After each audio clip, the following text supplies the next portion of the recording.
Trayvon is feeling pretty good today. They think he'll be all right with his ankle. And Jabril has got an ACL. We'll have surgery in the next couple of weeks. And Dak? Pardon? And Dak? Yeah, Dak's here.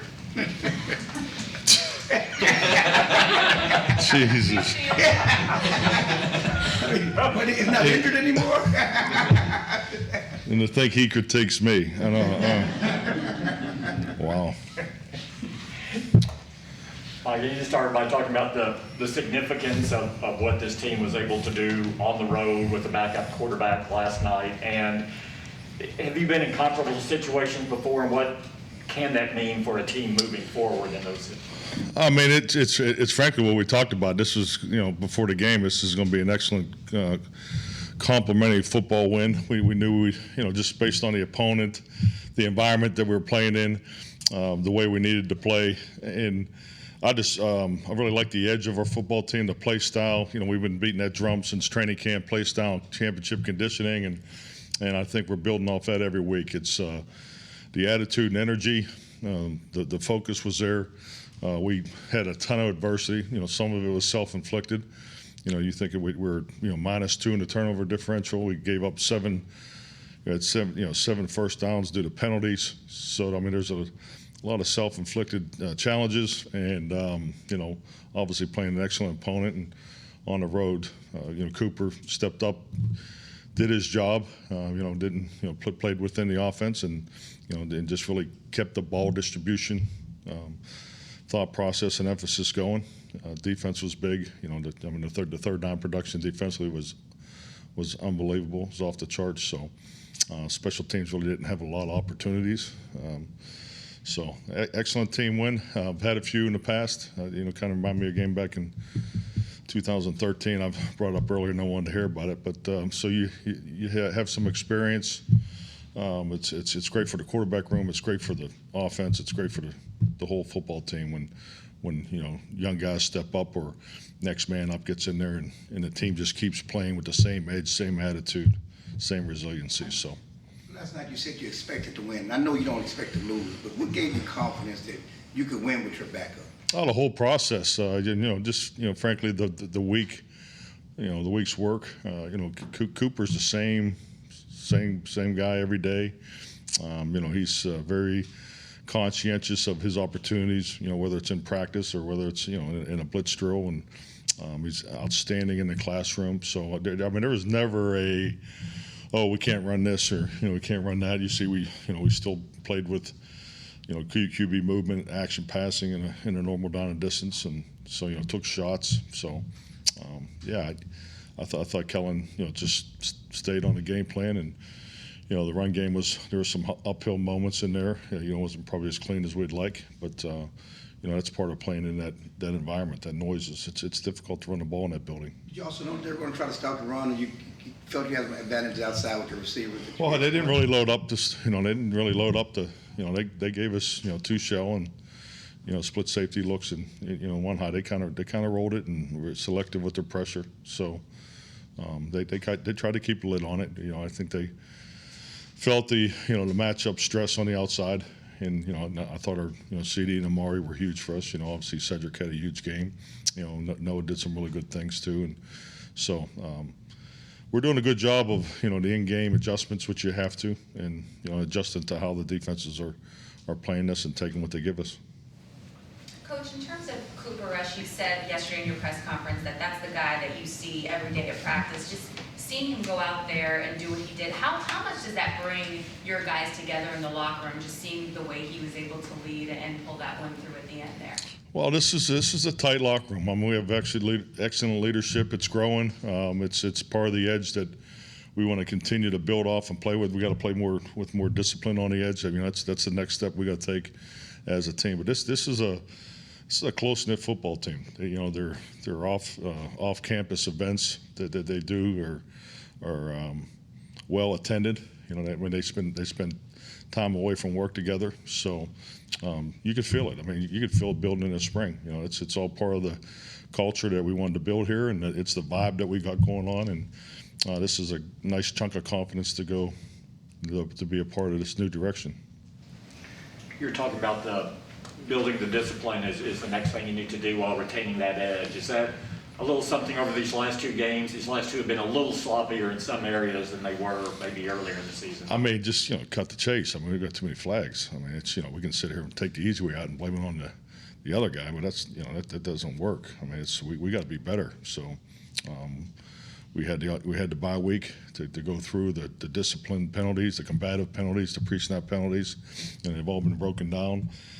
Individual technique, alignments, whatever the specific other. We need to be better. This is 2 weeks in a row we were very high in penalties. So, and very conscientious group, but we will not lose our edge.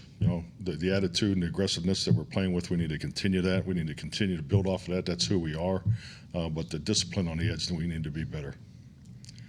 Randy and Dan have talked about that balance between playing angry, which Randy says helps him play his best, but not crossing the line to have those penalties. Do you feel like you crossed it last night, and what's the key for him? I think it's really just what I said. I mean, we're on the edge. And I thought the penalties were on the edge. I mean, there were some borderline calls there that, but at the end of the day, it's, they were called. So how can we learn from it? And so it's football. It's still football.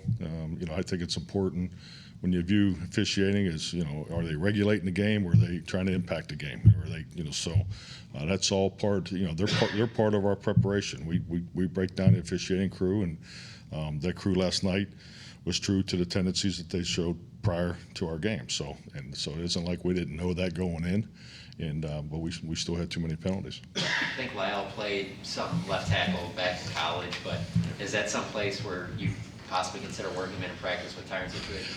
We met on it today, and definitely want to get LC more involved. He hasn't played. It's exactly what I was told. Hasn't played left tackle since college. So, but we'll be able to work that out. We're going to let the game plan process work that out. So, but you look at all the reps, not only where they played in games, but you go back and look at the training camp. This is how we do it. You look at the training camp reps. Where the guys rep throughout training camp. So we'll pay attention to that before we make any decisions.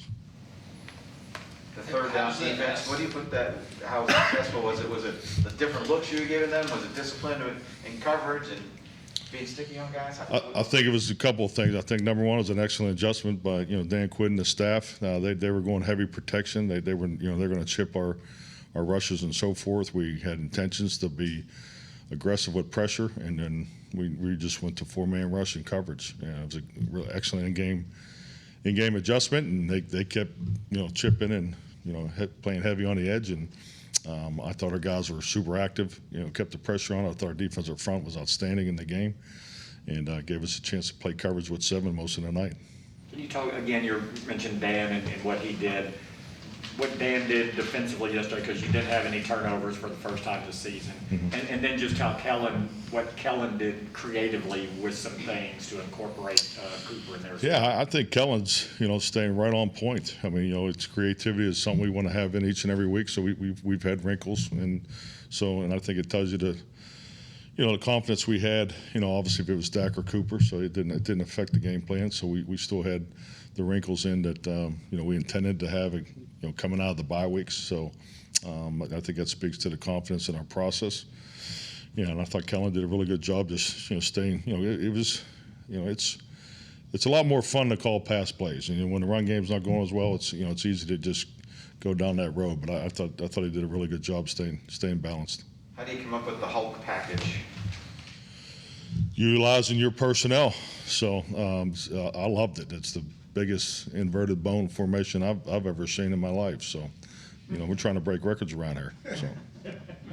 You talk about all the time about 77 guys, 80 guys, but you had the front office. Was that an organizational win? I mean, the collective decision to sit Dak, and then how the defense helped the offense, and what Kellen's doing to manage the offense with a new quarterback. Would you see that's a classic organizational win? Well, you're saying that with a smile, and I love your insight, because I think your recognition of excellent leadership and management is appreciated. So, no, I think it's staying, communicating, having a good plan, going through the process.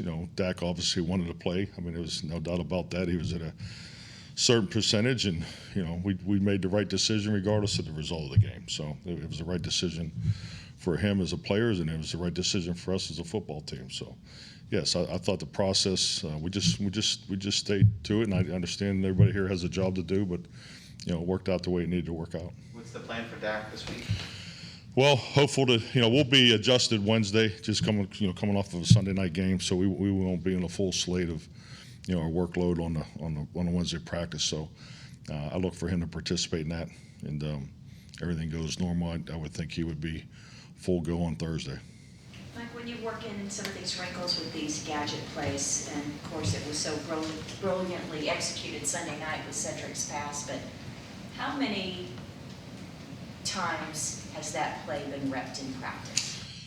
Well, Bronco pass, I'm just trying, it's something it's been repped in training camp. We threw it last year. So, I really, Kellen, our young coaches, I can't say enough about the quality control. We call them the pit guys. The six, there's six, cubicles up here in our office, and those guys do a tremendous job of staying ahead, the advanced scouting.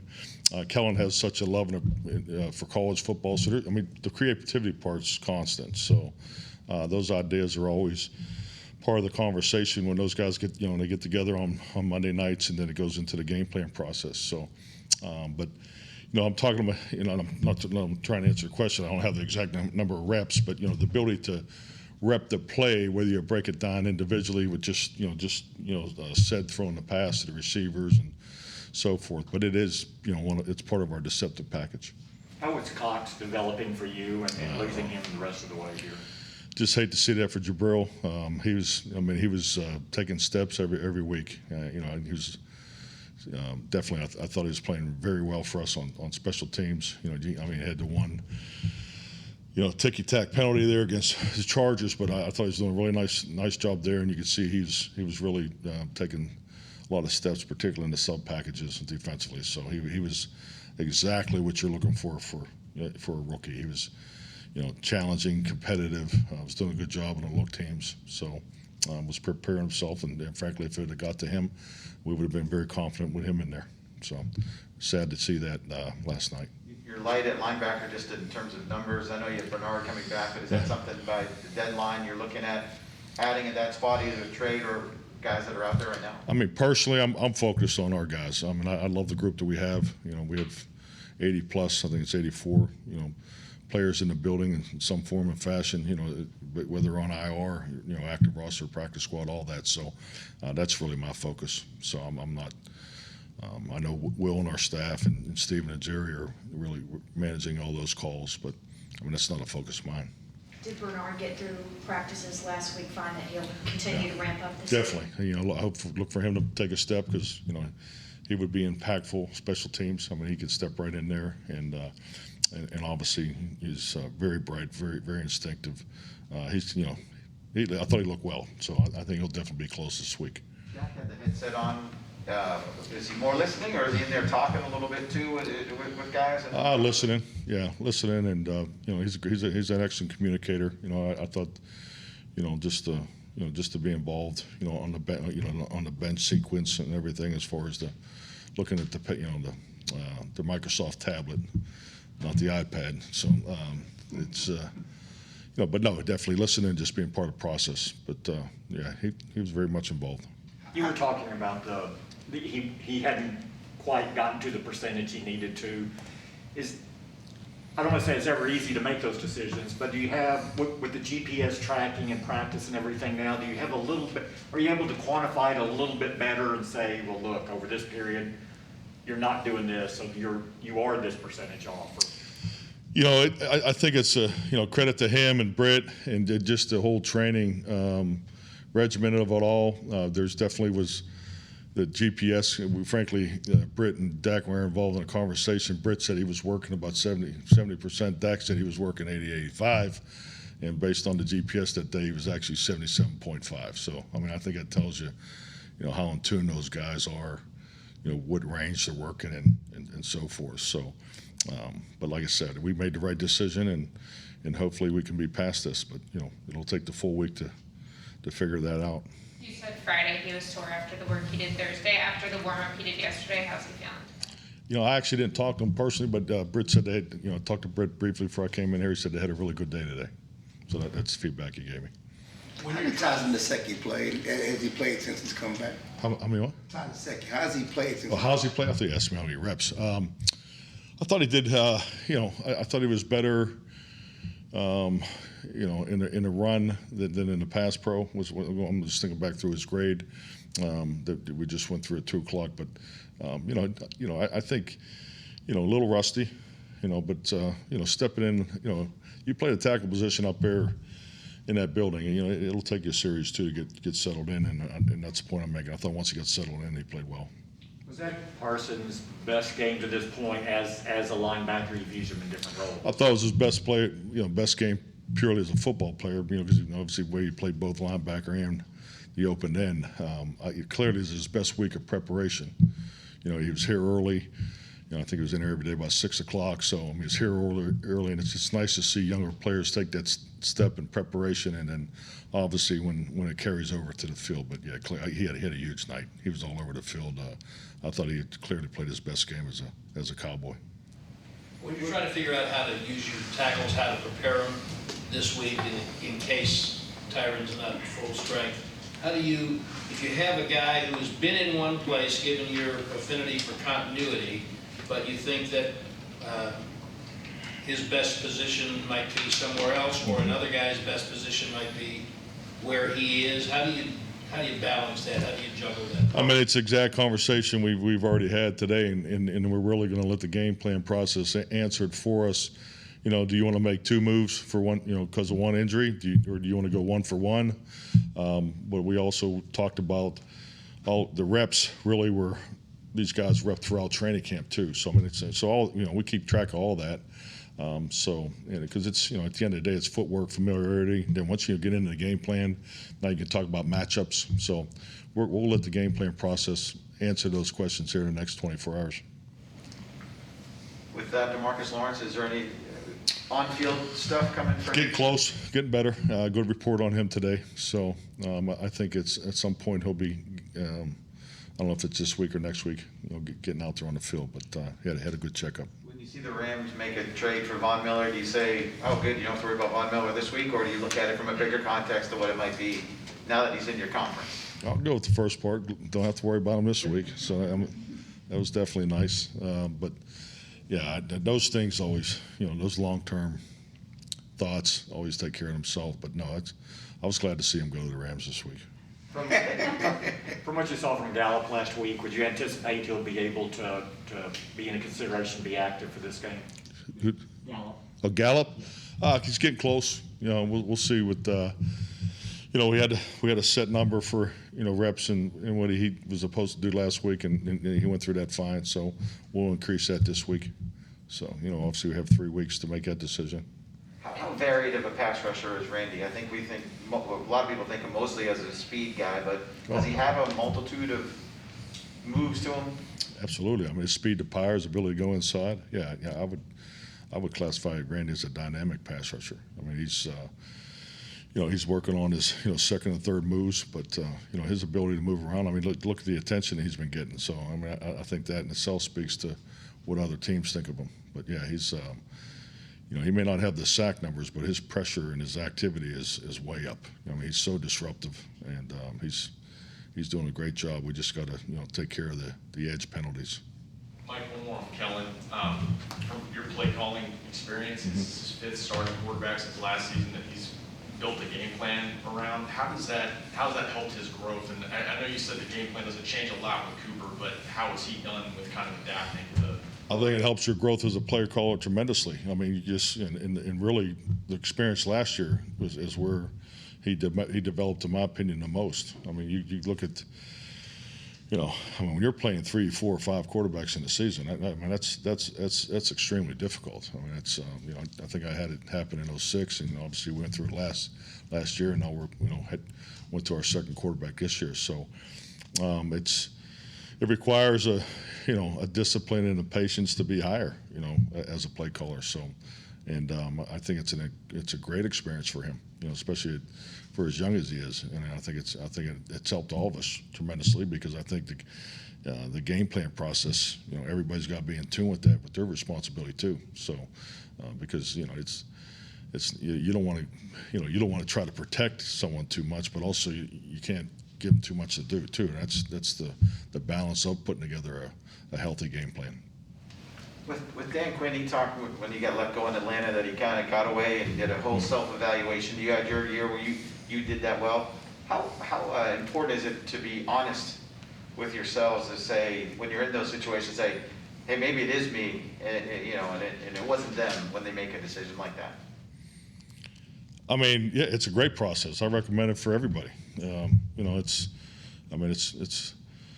It's hard to, you don't want to have that kind of time, to have that kind of study of yourself. But I think it's something that you should definitely build into your normal process. And I know Dan and I have talked openly about, the process, that he went through, and then I went through in the off year. So, but yeah, I think you have to be honest. I think a part of your coaching style, the way you live your life, I'm a big believer in humility. So being open and honest about situations. Frankly, if I've done anything wrong, I've probably taken the blame for too many things in my professional career. So I think what I found out was I had to go back to the beginning and confirm, things I wanted to get back to, and let go of the things that I didn't think I needed. So, and yes, I think you have to be honest with yourself and recognize that, because we're all human. There's mistakes that you make, and most important thing is to learn from them. So, I'd say it was a healthy, the 360 is what we both have referred to it as, and it's an excellent process. But it gives you a good, nice check and balance to go back through as you move back into these challenges. Thank you. Thank you. Thank you.